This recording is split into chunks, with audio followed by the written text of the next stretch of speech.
లూకాసు వార్త 9వ అధ్యాయము మనం కొన్ని వచనాలు చదువుకుందాం. 23వ వచనము. మరియు ఆయన అందరితో ఇట్లనెను, ఎవడైనను నన్ను వెంబడింపగోరిన యెడల తన్ను తాను ఉపేక్షించుకొని ప్రతిదినము తన సిలువను ఎత్తుకొని నన్ను వెంబడింపవలెను. తన ప్రాణమును రక్షించుకొనగోరువాడు దానిని పోగొట్టుకొనును. నా నిమిత్తమై తన ప్రాణమును పోగొట్టుకున్నవాడు దానిని రక్షించుకొనును. దేవుని నామానికి స్తోత్రం. మరి నేటి దినాల్లో క్రైస్తవ లోకం అంతా, లేకపోతే ప్రపంచమంతా కూడా మరి సిలువ ధ్యానాలలో ఉంటున్నారు. సిలువ లేకపోతే క్రైస్తవ జీవితానికి విలువ లేదు. సిలువ అనగా శ్రమలకు సాదృశ్యంగా ఉంటున్నది. సిలువ మరి ఈ శ్రమలలో వెళుతూ ఉన్నప్పుడు ఆ సిలువే మనకు సహకారంగా ఉంటుంది. ఆ సిలువే మనకి మోక్షానికి మార్గము కూడా చూపిస్తున్నది. కనుక యేసు ప్రభువు వారు ఇక్కడ ఒక ఉపమానం చెప్తూ, ఎవడైనను, అక్కడ ఒక మంచి మాట ఏమంటే ఎవరైనను అనలేదు, కానీ మరి ఎవడైనను నన్ను వెంబడింపగోరిన యెడల తన సిలువను ఎత్తుకొని నన్ను వెంబడించవలెను. తన సిలువ అంటే ఈ లోకంలో మన జీవితంలో ఎన్నో సిలువలు ఉన్నాయి. సిలువ అనగా శ్రమ. కుటుంబము ఒక సిలువ, పిల్లలు ఒక సిలువ, అనారోగ్యము ఒక సిలువ, లోకంలో సమస్యలు ఒక సిలువ, ఆర్థిక సమస్యలు ఒక సిలువ, అనారోగ్యము ఒక సిలువ. కనుక ఎవడైనను నన్ను వెంబడింపగోరిన యెడల, ఎవరైనా కానిగాక దేవుని వెంబడించాలంటే, దేవుని పనిలో సాగిపోవాలంటే మొట్టమొదటిగా తన సిలువను ఎత్తుకోవాలి. సిలువ వీటన్నిటి మధ్యలోనే దేవుని స్తుతిస్తూ, దేవుని ఘనపరుస్తూ సాగిపోతుంటే ఆ సిలువ భారమైనప్పటికీ ఆ సిలువ ప్రభుతో కలిసి సాగిపోతుంటే సులువుగా మార్చగలడు.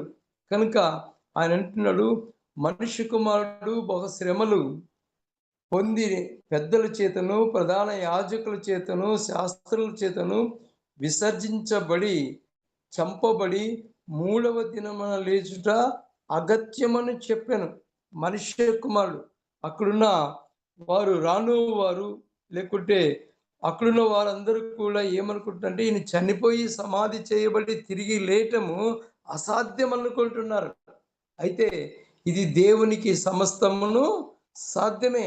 కాబట్టి ఆయన అంటాడు, అందరితో చెప్తున్న మాట, అందరితో, ఎవ్వరు ఏ భేదము లేదు. రాజని, రెడ్డిని, మంత్రిని, ధనికుడని, జ్ఞానవంతుడని, విద్యావంతుడని, లేకపోతే ప్రైమ్ మినిస్టర్ అని, రాష్ట్రపతిని, దేశాధ్యక్షుడని కాదు, కానీ అందరితో చెబుతున్న మాట, ఎవడైనను నన్ను వెంబడింప గోరిన యెడల తన్ను తాను ఉపేక్షించుకొని, తన్ను తాను మరి దేవునికి సమర్పించుకొని ఆయనను వెంబడించాల. అందరూ వెంబడిస్తారు. ఈ లోకంలో చాలా మంది దేవుని పని అంటే ఈజీగా అయిపోయింది. దేవుని పని అంటే సేవకులకి ఆటలైపోయింది. ఎందుకంటే ధనం కోసమో, ఏ పని లేకనో, ఉద్యోగాల్లోకనో, ఆరోగ్యం బాగలేకనో వాడు ట్రైనింగ్ పోతాడు, సేవకులను కలిసి వచ్చేస్తాడు. అది కాదు, దేవుని పిలుపు ఉండాల. దేవుని పిలుపు ఎలాగొస్తుందంటే, దేవుడు వాక్యం ద్వారా మాట్లాడతాడు, ప్రార్థన ద్వారా మాట్లాడతాడు, పాటల ద్వారా మాట్లాడతాడు, దైవ సేవకుల ద్వారా కూడా మాట్లాడి నిన్ను పిలుస్తాడు ఆయన. ఆయనే డైరెక్ట్‌గా కాదు, కానీ ఆయన ఈ విధంగా మాట్లాడి నన్ను వెంబడించని చెప్తాడు. అందుకే యేసు ప్రభు మరి సేవలోకి రాకమునుపు ఆయన వెళ్తూ శిష్యులందరినీ కూడా నన్ను వెంబడించన్నాడు. అంతే, తనకిష్టమైంది వారిని తీసుకున్నాడు, వారు వెంబడించారు. వారు కుటుంబంలోనైనను, ఆస్తినైనను, భార్య పిల్లలైనా చూడుకోకుండా ఆయన మాటకు లోబడి అలాగే వెళ్ళిపోయారు. కనుక ఎవడైనను తన్ను తాను ఉపేక్షించుకోవాలా. సేవ చేయాలన్నా, దేవుని పని చేయాలన్నా ఫస్ట్ దేవునికి డెడికేటెడ్ కావాలా. దేవునికి అంకితం కావాలా. దేవునికి అప్పచెప్పుకోవాలా.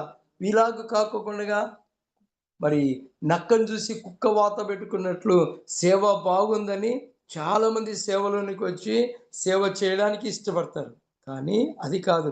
నన్ను వెంబడింపగోరిన యెడల తన్ను తాను ఉపేక్షించుకొని ప్రతి దినము తన సిలువను ఎత్తుకొని ప్రతి దినము ఈ 40 రోజులే కాదు, క్రైస్తవ లోకమంతా సిలువ పాటలు పాడేది.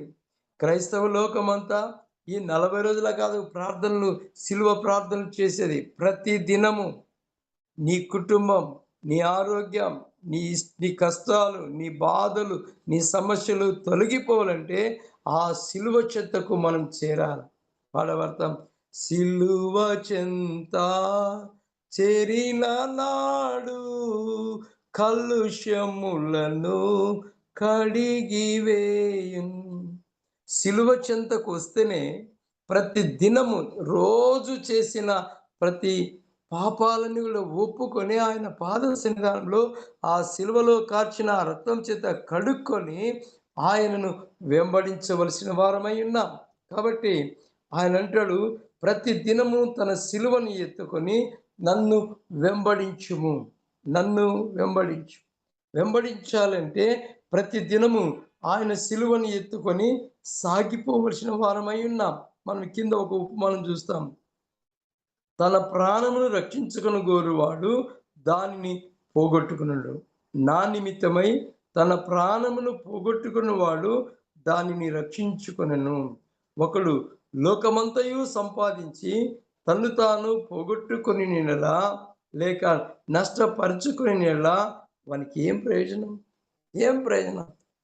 తన్ను తాను ఎవడైనను తన ప్రాణమును రక్షించుకొని గోరువాడు.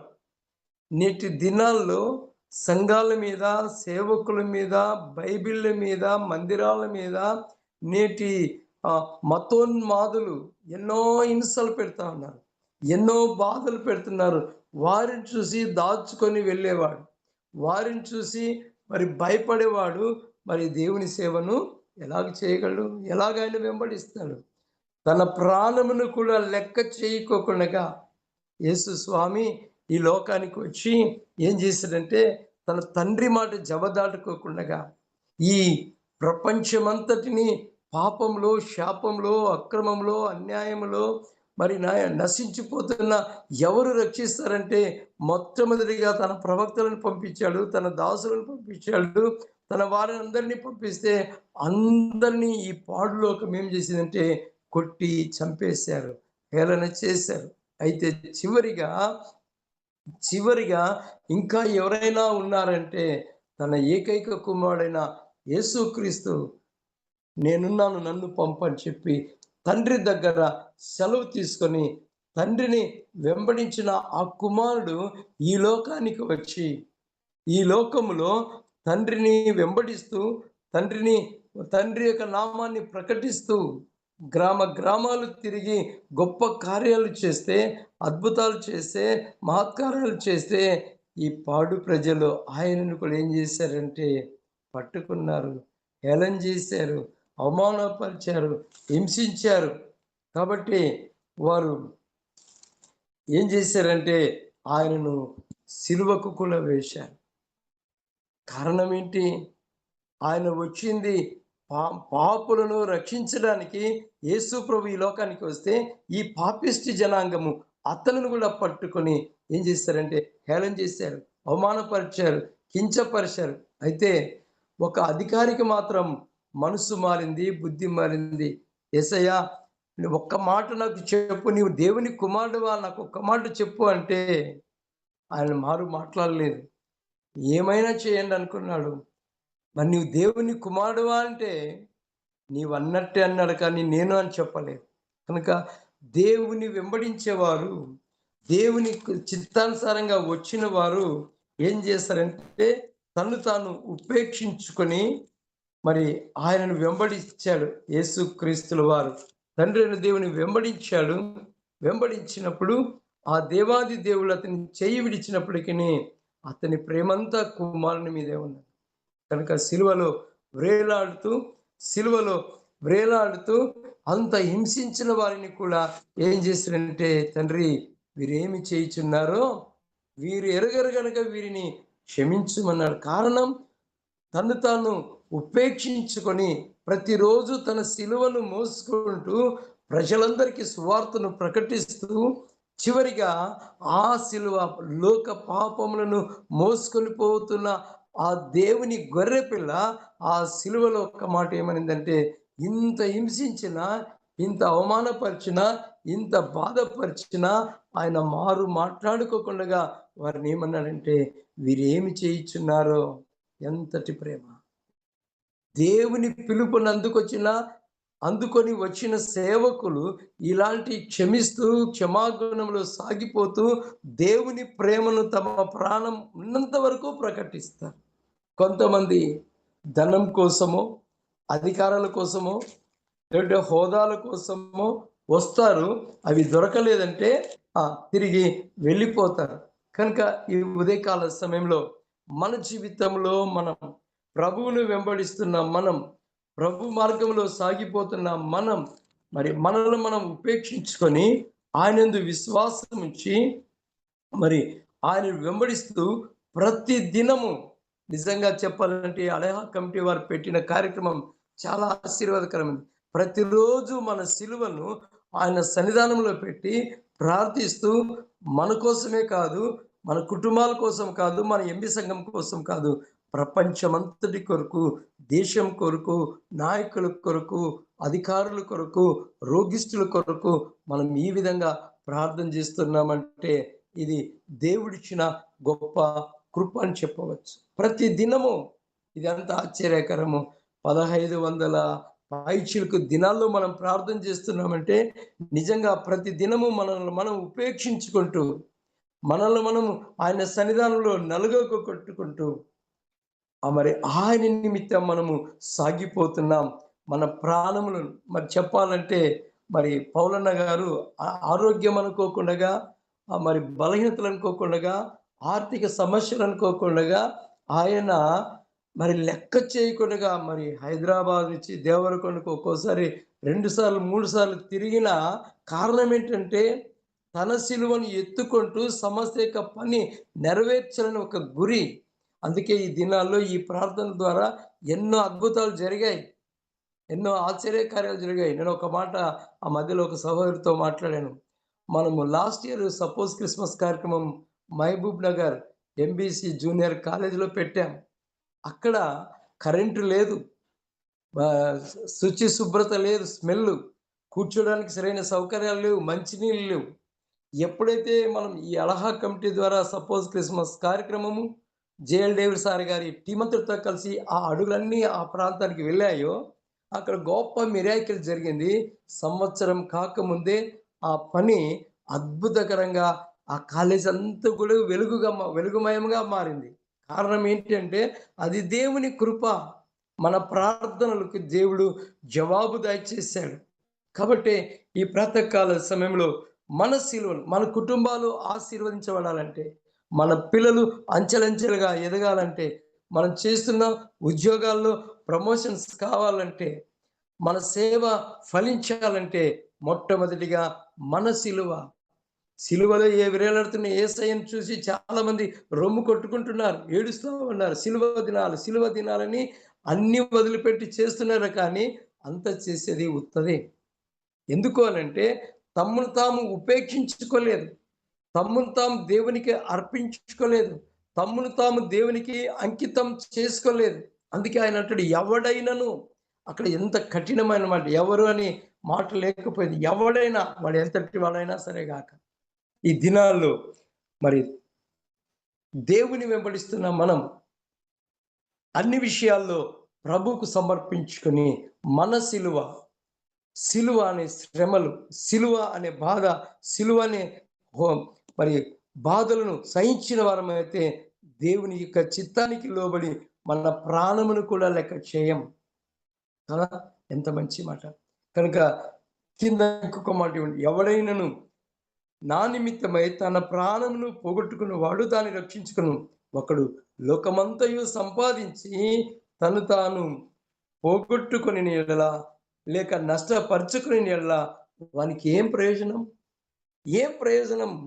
సిలువ లేకుండగా ప్రభువు కొరకు ఉపేక్షించుకోకుండగా నీవు పై భక్తితో ప్రభువా ప్రభువా అని పిలిచే ప్రతివాడు పరలోక రాజ్యాన్ని లేకపోతే సిలువను చేరలేడు. ఆ సిలువను చేరాలంటే తను తాను ఉపేక్షించుకొని ప్రభువు నిమిత్తమై ప్రాణము పోగొట్టుకున్న వాడు దానిని రక్షించుకొనును. ప్రభు కొరకు సమర్పించుకున్నవారు, ప్రభు కొరకు అంకితం చేసుకున్నవారు ప్రభు సేవ కొరకు తన ప్రాణాన్ని కూడా లెక్క చేయకోకుండా, అందుకే 12 మంది శిష్యులు యేసు ప్రభు వెంట ఉన్నప్పుడు వారికి ఆకలి తెలియలేదు, దుఃఖం తెలియలేదు, బాధలు తెలియలేదు, మరి వారికి ఏ చింత లేకుండేది. ఎప్పుడైతే ప్రభువు పరలోక రాజ్యానికి సమాధి చేయబడి తిరిగి 40 రోజుల తర్వాత వెళ్ళిన తర్వాత వాళ్ళకి తెలిసిందప్పుడు వాళ్ళని పంపించాలి, వెళ్ళండి మీరు సర్వలోకానికి వెళ్ళి సువార్త ప్రకటించాలంటే వారు 12 మంది 12 దేశాలకు వెళ్ళి సువార్త ప్రకటిస్తే వారు హతసాక్షులుగా మారారు. తమ ప్రాణాలను కూడా లెక్క చేయకుండా యేసు కొరకు ప్రాణం ఇచ్చారు. ఎంత మంచివాడు! సిలువను ఎత్తుకొని దానిని తన ప్రాణమును పోగొట్టుకున్నవాడు దాన్ని రక్షించుకున్నారు. సజీవుల ఆ యొక్క దేవుని రాజ్యంలో వారి ప్రాణాలు భద్రంగా ఉన్నాయి, రక్షించుకున్నారు. ఈ లోకంలో ఈ ప్రాణం ఉన్నంత వరకే ఈ శరీరానికి విలువ. ఈ ప్రాణం పోయిన తర్వాత ఈ శరీరానికి ఏమీ విలువ లేదు. ఇది దిబ్బలో పడవేసే కసువు లాంటిది. కనుక మన జీవితంలో మనం ఈ ఆఖరి దినాల్లో, ఈ చివరి దినాల్లో ప్రభు రాకడకు జరుగుతున్న ఈ గుర్తులన్నిటిని చూసి మన విశ్వాసాన్ని కాపాడుకుంటూ యేసు వైపు చూస్తూ, సిలువ వైపు చూస్తూ, ప్రభువా నేను ఇంతవరకు తెలుసో తెలియక ఎన్నో తప్పులు చేశాను, ఎన్నో అబద్ధాలు చెప్పాను, ఎన్నో ఘోరమైన కార్యాలు చేశాను, మోసం చేశాను, దగా చేశాను, నాకు ఇచ్చిన పనిలో నేను నమ్మకంగా కూడా లేకపోయానని మనం పశ్చాత్తాపడినట్లయితే ఆ ప్రభు అంటాడు, తన్ను తాను నా నిమిత్తమై తన ప్రాణమును పోగొట్టుకున్నవాడు దానిని రక్షించుకుంటాడు. ప్రభు నిమిత్తం మనం ఎన్ని హింసలు పొందినా దానిని దేవుని రాజ్యంలో మనం పొందుకుంటాం, రక్షించబడిన వారు. కనుక ఇంకా కింద చక్కటి మాట చెప్తుంది, తన ప్రాణం ఈ లోకమంతయు సంపాదించుకొని, ఒకడు ఈ లోకమంతా సంపాదించుకున్నాడంట. లోకంలో ఎక్కడికి వెళ్ళినా నాకు ఆస్తులు ఉన్నాయి, అంతస్తులు ఉన్నాయి. ఇక్కడ ఆదిలో సిఎస్ఐ పాస్టర్ వాళ్ళ అక్క ఒక ఆమె ఉంది, మా వంశము దేశాల్లో ఉంది, దుబాయ్, అమెరికా, ఇంకా ఈ విధంగా చెప్పుకుంటూ పోతే, కానీ చివరికి ఆమెను మాట్లాడించి నీళ్ళు ఇచ్చే దిక్కు లేదు. ఏం ప్రయోజనం? ఎంత ఆస్తి ఉన్నా, ఎన్ని భూములున్నా, ఎన్ని ఫ్లాట్స్ ఉన్నా, ఎన్ని విల్లాలున్నా ఆమె ఒంటరిగానే ఉంది. ఆమె గ్లాస్ మంచినీళ్ళు ఇవ్వకపోతే నాకు ఫోన్ చేసి పిలుస్తుంది, ఆశీర్వాదం అన్నా వచ్చి ఒక బాటిల్ నీళ్ళు తీసుకురా. తన ప్రాణమును పోగొట్టుకుంటే ప్రయోజనం ఏమీ కూడా లేదు. కాబట్టి ఈ ఉదయకాల సమయంలో మనం అన్ని విషయాల్లో ప్రభువుకు లోబడి ఆ సిలువను చూస్తూ ఈ గుడ్ ఫ్రైడే దినాలలో, ఈ గుడ్ ఫ్రైడే శ్రమల దినాలలో, ఈ సిలువ ధ్యాన దినాలలో, లేకుంటే తపస్ దినాలలో మనం సిలువను చూస్తూ మన సిలువను ఆయన సిలువ దగ్గరికి తెచ్చి, ప్రభువా నా సిలువలని ఈ భారం నేను మోయలేనయ్యా, ఈ కష్టాన్ని నేను మోయలేనయ్యా, ఈ సమస్యలను మోయలేనయ్యా, ఈ రోగాలను నేను భరించలేనయ్యా అని చెప్పి మన సిలువలన్నీ కూడా ఆయన సిలువ దగ్గర పెడితే ఆ సిలువ ఆయన నీ భారమంతా కూడా ఆయన మోసుకొని వెళ్ళి సిలువలో ఏం చేస్తారంటే వాటిని బంధించి మనకు విడుదలనిస్తాడు. అందుకే సిలువలో ఆయన ఏం చేస్తుంటే నీ పాపపు పత్రాన్ని మేకులతో బంధించి మనకు విడుదలను కలగజేశాడు. సిలువ మనకు విలువనిస్తుంది, సిలువ మనకు గొప్ప ఆదరణిస్తుంది, సిలువ మనకు నెమ్మదినిస్తుంది, సిలువ మనకు ఆరోగ్యం ఇస్తుంది, సిలువ నువ్వు ఏం చేయాలనుకుంటావో దాని ద్వారా నువ్వు గొప్ప కార్యాలను కూడా చేస్తుంది. ఆ సిలువ, యేసయ్య మోసిన సిలువ నీకు గొప్ప నెమ్మదినిస్తుంది. యేసయ్య మోసిన సిలువ నీకు క్షమాపణనిస్తుంది. యేసయ్య మోసిన సిలువ నీకు ఆదరణిస్తుంది. యేసయ్య మోసిన సిలువ మోక్షానికి మార్గం చూపిస్తుంది. కనుక ఈ ప్రాతకాల సమయంలో ఎవరైనాను సరే ఆయనను వెంబడించాలంటే మొట్టమొదటిగా మన సిలువను మనం మోసుకొని ఆయన దగ్గరికి చేరితే నీ భారమంతా కూడా ఆయన తగ్గించి ఒకసారంట పాపం ఎత్తైన పర్వతం మీద మరి ఈ పక్షిరాజు గుడ్లు పెట్టి పిల్లలు లేపిందంట. పిల్లలు లేపిన తర్వాత ఆ పర్వతంకి ఆ ఆ అడవి మనుషులు ఏం చేశారంటే నిప్పు పెట్టేశారంట. నిప్పు పెట్టినప్పుడు ఆ యొక్క పక్షిరాజు పిల్లలు లేపింది. పిల్లలు లేపి ఆ అడవికి అగ్గిపడింటే ఆ పిల్లల మీద తన రెక్కలను చాపి ఆ పిల్లలను భద్రంగా కాపాడింది. ఆ మంటలో ఆ పక్షిరాజు తల్లి కాలి అలాగే మడిమసయిందండి. అప్పుడు ఆ అడవి అధికారులు అడవిలో చెక్ చేసుకుంటూ వెళ్తే ఆ ఎత్తైన పర్వతం మీద ఆ పక్షిరాజు అలాగే మాడి మసి అయిపోయి చూశారు. దాని రెక్కల క్రింద దాని పిల్లలు భద్రంగా ఉన్నాయంట. అలాగే యేసు ప్రభుల వారు మన పాపముల కొరకై, మన అతిక్రమముల కొరకై, మన దోషముల కొరకై అతడు దౌర్జన్యం నొందినను, బాధింపబడినను నోరు తెరవలేదు. కారణం నిన్ను నన్ను రక్షించడానికి ఆ పక్షిరాజు తన పిల్లల కొరకు తన ప్రాణం ఎలాగైతే పెట్టిందో అలాగే యేసయ్య కల్వరి సిలువలో నీవు బాగుండాలని, నీవు మోక్షం చేరుకోవాలని, నీవు రక్షించబడి ఆ రక్షకుని చెంత చేరాలని దినమెల్లా చేతులు చాచి నా కుమారుడా, నా కుమార్తె నా యొద్దకు వస్తే నీకు భద్రత, నా దగ్గరకు వస్తే నీకు రక్షణ చాచి నిన్ను ఆ సిలువలో కార్చిన రక్తం చేత కడిగి పరిశుద్ధపరిచి తన బిడ్డగా స్వీకరిస్తాడు. కనుక మన సిలువలన్నీ కూడా, మన భారమంతా కూడా కదా మనకు తెలుసు. పుట్టినప్పుడు ఏమీ తీసుకొని రాలేదు, పోయేటప్పుడు కూడా ఎవరు మన వెంట రారు. కానీ మన క్రియలే మన వెంట వస్తాయి, మన ప్రవర్తనే మన వెంట వస్తుంది. మన క్రియలను బట్టి మనకు దేవుని రాజ్యంలో స్థానం దొరుకుతుంది. కనుక ఆ స్థానం కావాలంటే మనల్ని మనం ఉపేక్షించుకొని ప్రభువును వెంబడించి మన ప్రాణమును కూడా లెక్క చేయకుండా ఆయన సాక్షులంగా ఒక పౌలు వలె, శీలల వలె చెరసాలలైనా, హింసలైనా, ఉపద్రవములైనా, ఉపవాసములైనా, జాగరణలైనా సరేగాక ప్రభు కొరకు మనం సాక్షులంగా జీవించటానికి మన సిలువను ఎత్తుకొని ఆయనను వెంబడించి ఆయనతో మరి ఉండడానికి మన ప్రాణమును సహా లెక్క చేయకుండా ఆ రాజ్యములు చేరుకోవడానికి పరిశుద్ధాత్మ దేవుడు మనకు సహాయము చేయునుగాక.